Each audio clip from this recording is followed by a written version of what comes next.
स्वागत है आप सभी का। मैं आपके साथ मुस्तफा चौक। कल मुख्यमंत्री योगी आदित्यनाथ जो उत्तर प्रदेश के यशस्वी मुख्यमंत्री हैं, में एक रैली के दौरान उनका एक बयान आया है कि बटेंगे तो कटेंगे, एक रहोगे तो नेक रहोगे। आखिर इस बयान का तात्पर्य क्या है? आज मैं इसी बयान को लेकर पहुंचा हूं ठाकुर उग्र सिंह चौहान जी के पास, जो राजनीतिक विश्लेषक है, सामाजिक चिंतक हैं।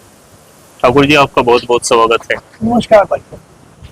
बटेंगे तो कटेंगे, क्या भाव है इसमें? ये राजनीतिक जुमला है। चुनाव से पहले ऐसे ऐसे शब्दों का इस्तेमाल किया जाता है। अक्सर ऐसा हो जाता है युद्ध के क्षेत्र में, जब दो सेनाएं आमने सामने खड़ी हो जाए तो किसी प्रकार की भाषाओं का इस्तेमाल किया जाए।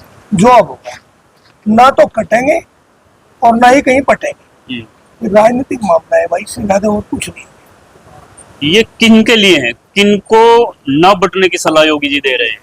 क्योंकि उत्तर प्रदेश में 24 करोड़ की आबादी है, हिंदू, मुस्लिम, सिख, ईसाई सभी लोग हैं। आखिर कौन बट रहा है? 5, 7 या 10 साल पहले सब ठीक ठाक था, कहीं कोई दिक्कत नहीं हुआ करती थी, क्योंकि ये सोशल मीडिया, यूट्यूब और फेसबुक नहीं था। जब ये सोशल मीडिया, यूट्यूब और फेसबुक आया, इसने लोगों को भ्रमित कर दिया। किताब तो पढ़नी रही, किताब तो किसी के बस की नहीं, क्योंकि सब ऐसा घी खावे हैं, ऐसा अदबदार थे कि हमको थोड़ी देर के बाद में दर्द होना शुरू होगा। अब ये मामला ऐसा कि इसे क्या हो रहा क्या नहीं हो रहा देश में, ऐसा कभी नहीं हुआ। कभी कटे हो या कभी बटे हो या कभी कुछ ऐसा हुआ हो, तो राजनीतिक मामला है। मैं तो मानता नहीं इससे ज्यादा।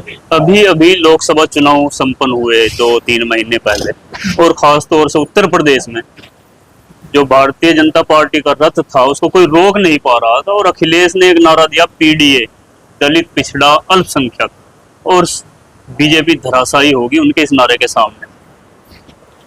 80 सीटों में से 37 अखिलेश यादव और 33 बीजेपी। अब उनके इस नारे से कहीं उसकी काट करने के लिए, क्योंकि उसमें दलित, पिछड़ा और अल्पसंख्यक और अगड़ा सब उनको अखिलेश लेकर चले, क्या उस नारे की काट के लिए, और जो 80-20 का नारा योगी जी पहले भी दिया करते थे, क्या उसी परिप्रेक्ष्य में ये? हाँ बिल्कुल वही है, वही परिप्रेक्ष्य है। ये चाह रहे हैं कि इस नारे को देकर आप बांग्लादेश की याद दिलवा रहे हैं। हाँ, ये भी कहा उन्होंने कि ये याद दिलाना नहीं, खुद उप मुख्यमंत्री जी ने कहा है कि बांग्लादेश में जो हुआ यहाँ ना हो। नहीं, बांग्लादेश में क्या हुआ, मैं तो नहीं मानता कि बांग्लादेश में कोई गलत हुआ। ये तो इन लोगों को, भाजपा वालों को, कांग्रेस के उन नेताओं के पैर कहीं अगर उनके पड़े हुए, उनके धूल मिल जाए, उसे उठा के मत्थे का लगाना चाहिए। भाई साहब, जिन्होंने संविधान लिखते हुए उस टाइम पे ये व्यवस्था बनाई कि यहाँ सेना सर्वोपरि नहीं होगी, उन देशों में सेना सर्वोपरि है, जिसका परिणाम में भुगत रहे कि बार बार तख्ता पलटा जा और वहां के प्रधानमंत्री को फांसी तक दी जा या निष्कासित कर दिया जा, देश से भगा दिया जा। ये हाल हो रहा है नहीं बांग्लादेश की। बांग्लादेश मुस्तफा भाई, मैं आज एक बात बताऊँ आपको, मैं और आप उदाहरण के तौर पर आपको समझाऊँ। हम दोनों चुनाव लड़ रहे हैं और ये धर्मपाल हमें दोनों को भ्रमित कर रहा है कि मैं आपको भी वोट दूंगा और आपको भी वोट दूंगा। लेकिन हमें दोनों को भ्रमित करने के बाद में यो वह चुनाव जीतते ही आपके पास जाके बैठ गया, तो मेरा क्या लगा है, मैं क्या सोचूं? आपके साथ गद्दारी हुई। बड़ा दुश्मन हुआ। बिल्कुल। बांग्लादेश में तख्ता पलटा। भाजपा हमें यह समझाया करती थी कि इन मुसलमानों को यहाँ से भगाओ। हिंदुओं का तो एक ही देश है, मुसलमानों के 56 देश है। 56 देशों में जाके मुसलमान रहेंगे। क्या ये हसीना, शेख हसीना उन 56 देशों में नहीं कहीं जा सकती थी जो उनके देश थे? कि भारत में क्यों आई? और भारत में चलो आ गई थी, परिस्थितियां थी, ये बहुत नजदीक था, इसे तेल देते, पैसे दे देते, इसे 2, 4, 5, 10 घंटे रख के सके देते, जाओ तुम कहीं और जाओ, क्यों यहाँ आग लगवा दी? लेकिन इसे रखना जरूरी है, एक मजबूरी है। चुनाव आने लगे, ये हिंदू मुसलमान करवाया जा होगा ऐसा। बांग्लादेश की स्थिति में आपको बता, बांग्लादेश में आंदोलन था, छात्रों का आंदोलन था, वहां आरक्षण और नौकरी को लेकर आंदोलन था, वहां हिंदू और मुसलमान लड़के दोनों आंदोलन में लगे हुए थे। शेख हसीना के खिलाफ, वर्तमान सरकार के खिलाफ आंदोलन, वर्तमान सरकार के खिलाफ, क्योंकि वो जो आरक्षण की व्यवस्था थी वो बड़ी गलत हो रही थी और लड़के बेरोजगार हो रहे थे, बेरोजगारी बढ़ी हुई थी। उसकी वजह से उस बच्चों को गोलियां चलवाई गई, काफी लड़के मरे, और उसके बाद में एक तानाशाह को हटाने के लिए फिर दूसरे भी आगे उसमें उनकी दखलंदाजी हुई, मैं मानता हूँ। वो वहां से अब वहाँ वो सेना का शासन हो गया, सेना का शासन हुआ तो उसे कहा गया कि तू यहाँ से निकल जा। वो वहां से 8 घंटे का समय दिया कि तू चली जा। हम मानते हैं कि चलो 8 घंटे में वो भारत आके अपनी व्यवस्था कर लेती है, फिर हमें भ्रमित करने के लिए 56 देश क्यों बताए जा मुसलमानों के? उसे भी कह दिया कि तुम जाओ 56 देश में या चीन में चली जा, या भारत में लियो बैठे कि ना एक हिंदुओं का देश जहाँ हिंदू और मुसलमान दोनों इकट्ठे रह रहे हो बांग्लादेश में, कभी झगड़ा ना हुआ। और वहाँ आज एक आध 2-4 वीडियो बढ़वा के डाल के आप हिंदुओं को, लेकिन कुछ तो घटनाएं हुई हैं हिंदुओं के साथ, घटनाएं हुई हिंदुओं के साथ, लेकिन घटना मानता हुई अगर आप मुझे गाली दे रही, मैं मुझे तकलीफ होगी भाई मुझे गाली दे रही, लेकिन वही गाली जो आप मुझे दे रहे अपने बाप को भी दे रहे, तो मैं ये सोचूं है तो यार आदि है, ये तो अपने बाप को भी गाली दे रहा, मैं क्या लगा इसका? जो आदमी भाई साहब शेख मुजीबुर रहमान जो बांग्लादेश के संस्थापक रहे, जिन्होंने उसका विभाजन करवाया, देश अलग बनवाया, उसकी प्रतिमा पे चढ़ के उनका तो भगवान रहा हो, उसकी प्रतिमा पे चढ़ के पेशाब कर रहे हो, उसे हथौड़ों से उड़ा रहे हो, उसे फिर जेसीबी ला के गिरा रहे हो, तो जो वो अपने के ना हुए वो मेरे होंगे? आप मुझे इसका जवाब दे, जो अपनों के ना हुए वो मेरे होंगे क्या? उन्होंने तो अपनों को ही नहीं छोड़ा, फिर हमें काहे को छोड़ देंगे वहाँ हिंदुओं को? हिंदुओं का तो आक्रोश केवल ये है, वहाँ हिंदुओं के साथ जो जातियां हुई है, ये शेख हसीना भारत में क्यों है? ये शेख हसीना अगर कहीं होती तो वहाँ 1.5 करोड़ लगभग हिंदू है 17 करोड़ में से, तो हिंदुओं के साथ कहाँ झगड़ा हो रहा था? हिंदू और मुसलमान तो दोनों लड़ाई लड़ रहे थे वो आरक्षण की, नौकरियों की। और जो वहाँ के नए जो शासक बने हैं वो शायद मंदिर गए भी हैं। वो आदमी देखिए, वो आदमी नोबेल पुरस्कार विजेता, और उस आदमी ने ये कहा कि मैं प्रधानमंत्री तक बनूंगा अगर आप इन हिंदुओं पे जुल्म अत्याचार करना बंद करें, और हो भी गया, बंद हुआ भी। पर मुझे ये बताओ कि भारत सरकार ने, मोदी सरकार ने क्या इसमें एक्शन लिया?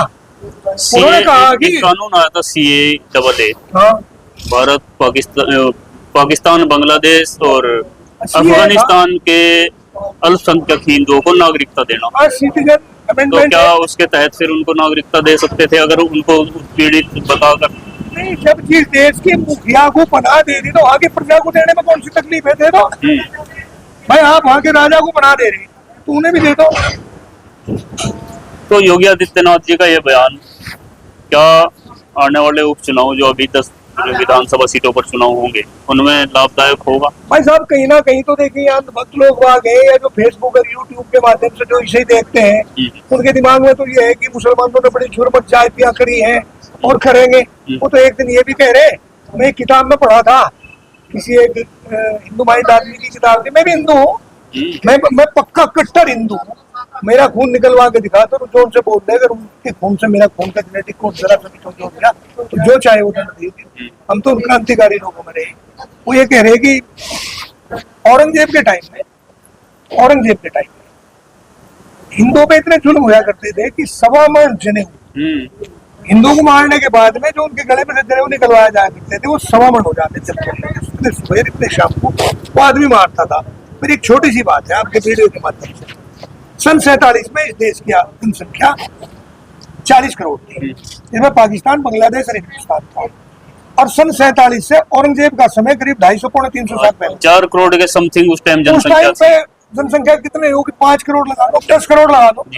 10 करोड़ जनसंख्या में से जो आदमी 35-36 साल राज कर गया हो, 49 साल राज कर गया हो, वो आदमी अगर 1.25 मन जनेऊ शाम को और 1.25 मन जनेऊ सुबह ही तुड़वाता हो तो इसका मतलब हो गया 2.5 मन।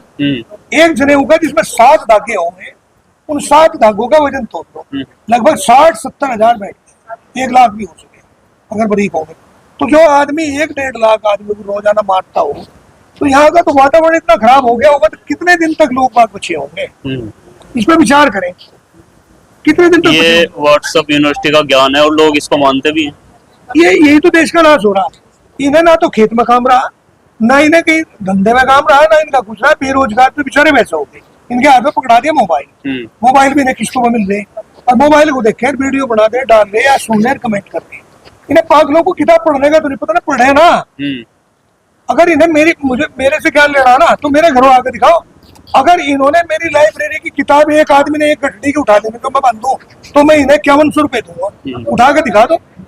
किताब पढ़ने में भाई दिमाग खराब हो, आँख खराब हो।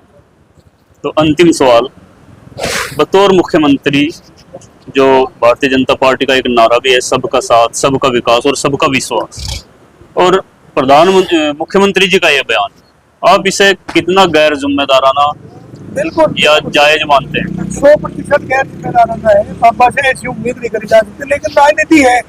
देखिए, पीले कपड़ों का हम सम्मान करते हैं।